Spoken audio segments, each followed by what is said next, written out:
You've had a chance to look at how the Clinical Specialist Services Division is involved in the care of the stroke patient. Now let's hear from the Specialist Stroke Matron and Bob, a patient who has recently used our stroke services.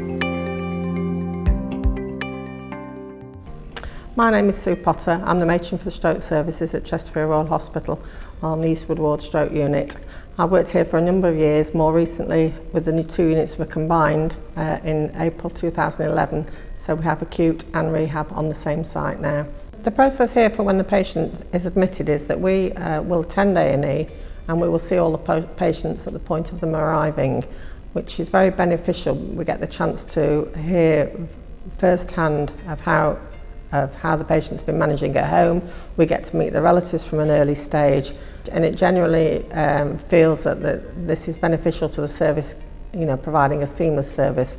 We also do the swallowing assessments as soon as a patient comes in, which is absolutely vital for patients to be able to swallow at a very early stage. And then once they come onto the ward, we already know them, we've already met them in A&E, and we've already started the planning of the care that they're going to receive whilst they're with us, and have chatted to the relatives at that time as well to keep them informed of what we're doing. When the patient's first admitted, they are dealt with by the medical team, but then very quickly, within 24 hours, they will be seen by the physiotherapists, and very soon afterwards also by the occupational therapists and also the speech and language therapists if the patient needs assessment with swallowing or communication. At that point then, we very often have to involve the dietitian, and the phlebotomist obviously involved because they routinely take the bloods, and any other disciplines that work within the team, including the nursing team as well. It's a large team, and the strengths of the successful stroke team are dependent on people working very closely together. So whilst the medical model is the initial part of a patient's care, the bulk of the patient's care is relating to therapy, and it requires very close working relationships within that team, and we do have a very, very strong team here who work closely together. Some patients are here only for a short space of time and require sometimes very little therapy input, whilst other patients can require a prolonged period of rehabilitation that can go into weeks and sometimes months. And that obviously involves us getting very close to the patients and the families and everybody that's involved with that level of care. What is due to start in the beginning of October is the new early supported discharge service, and from our perspective this will enhance the care that we already give. We previously piloted it and it was very successful, and it will involve our therapy teams, nursing, going out to the patients at home and supporting them at home on discharge. And at the moment that's quite daunting for the patient to go home with unfamiliar people, and we see this will be the gold standard for the service that we now provide.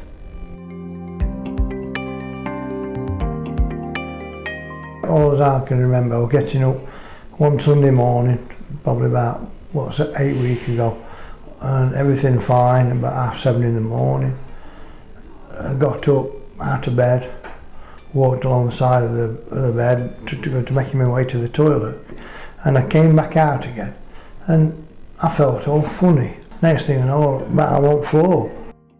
I was still conscious and I knew what was happening, but I couldn't move. I'd lost my mobility.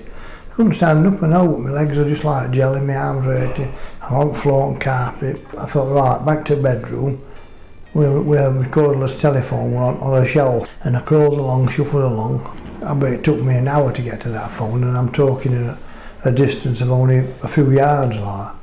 And I could just reach phone, this cordless phone, and I rang a neighbour of mine.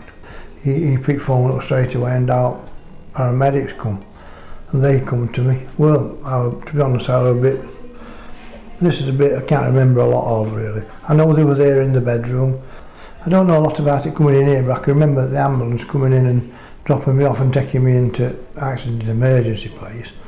First thing I thought, man, what's up with me? I can't shake my arm. I was like, I could have been as if it didn't belong to me, and my leg and that, and I thought, hey, I'm in trouble here. And then, of course, it had to tell me what had happened. Well, I'd got a good idea what had happened to me. But It's a very frightening experience, you know.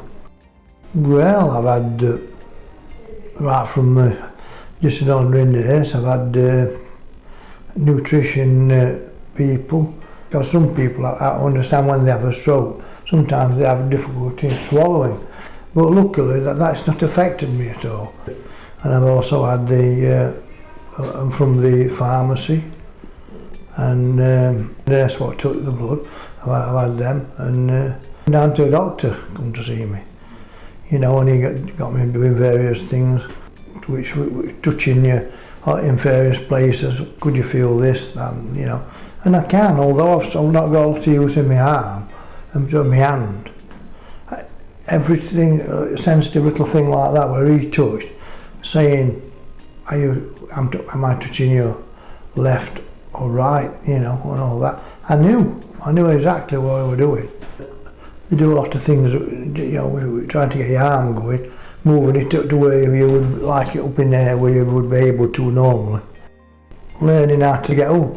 I mean, I know that might sound stupid saying that, but it's like relearning everything again.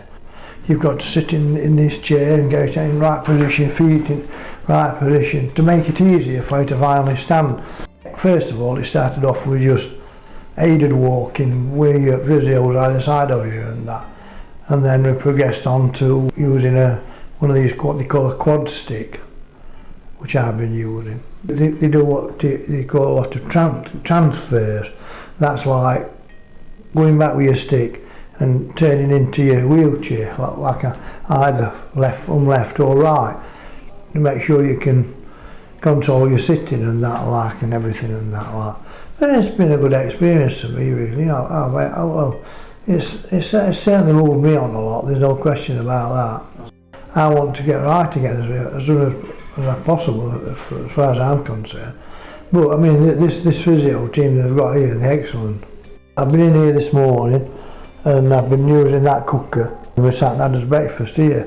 Harry and Gio over there. I just only a bit of cheese on toast, that's all it was. Simple little thing like that, you know. The only other things I've done in here is just simply boiling kettle to mash a cup of tea. I've done that 2 or 3 times, you know. But I mean, it's something that you'd have done normally as a matter of course, isn't it, that?